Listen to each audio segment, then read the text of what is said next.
ವ್ಯವಸ್ಥೆ ಮಾಡೇ ಮಾಡ್ತಾರಲ್ಲ.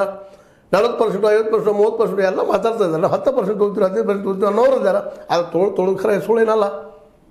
ಅದಕ್ಕೆ ರೋಡ್ಗಳು ಮಾಡಿಬಿಟ್ರೆ ವ್ಯಾಪಾರಿಗಳು ಬರ್ತಾರೆ, ತೊಗೊಂಡು ಹೋಗ್ತಾರೆ, ಖರೀದಿ ಹಾಕ್ತಾರೆ, ತಮ್ಮ ಒಂದು ರೇಟ್ ಫಿಕ್ಸ್ ಮಾಡ್ಕೊಂಡು ಖರೀದಿ ಕೊಡ್ತಾರವರು.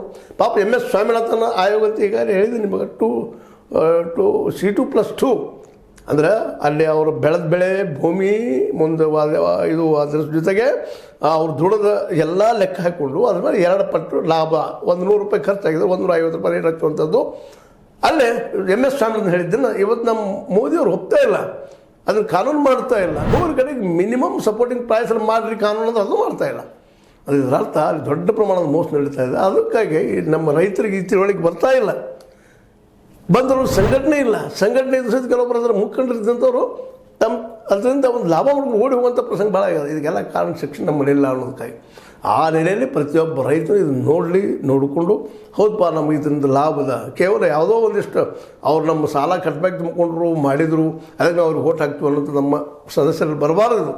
ಅದನ್ನು ಹೋಗಲಾಡೋ ಸಲುವಾಗಿ ಯೋಗ್ಯರು ಯಾರಿದ್ದಾರೆ, ಯಾರೋ ಮಾಡಿದವರು ಜನಪರವಾದ ಕೆಲಸ ಮಾಡಿದರೆ, ರೈತ ಪರವಾದ ಕೆಲಸ ಮಾಡೋರಿದ್ದಾರೆ, ಅಂಥವ್ರು ಓಟ್ ಹಾಕ್ರಿ, ಅವ್ರು ಆರಿಸ್ಕೊಂಬರ್ರಿ ಅನ್ನೋದು ಒಂದು ಉದ್ದೇಶದಿಂದ ಇದನ್ನು ಬೆಂದಲ್ಲ ನಾವು ಮಾಡ್ತಾ ಇರುವಂಥದ್ದು. ಯಾಕಂದ್ರೆ ಈ ಮೀಡಿಯಾ ಇರೋದನ್ನು ಬಿದ್ದವ್ರ ಸಲುವಾಗಿ, ರೈತರ ಸಲುವಾಗಿ, ಅದೇ ಕಾಲಕ್ಕೆ ನೋವು ಉಂಡಂಥವ್ರಿಗೆ ಕೂಲಿಕಾರ ಸಲುವಾಗಿ, ಕೃಷಿಕರ ಸಲುವಾಗಿ, ಕೃಷಿ ಕೂಲಿಕಾರರ ಸಲುವಾಗಿ, ಕಾರ್ಮಿಕರ ಸಲುವಾಗಿ, ಅದೇ ಕಾಲಕ್ಕೆ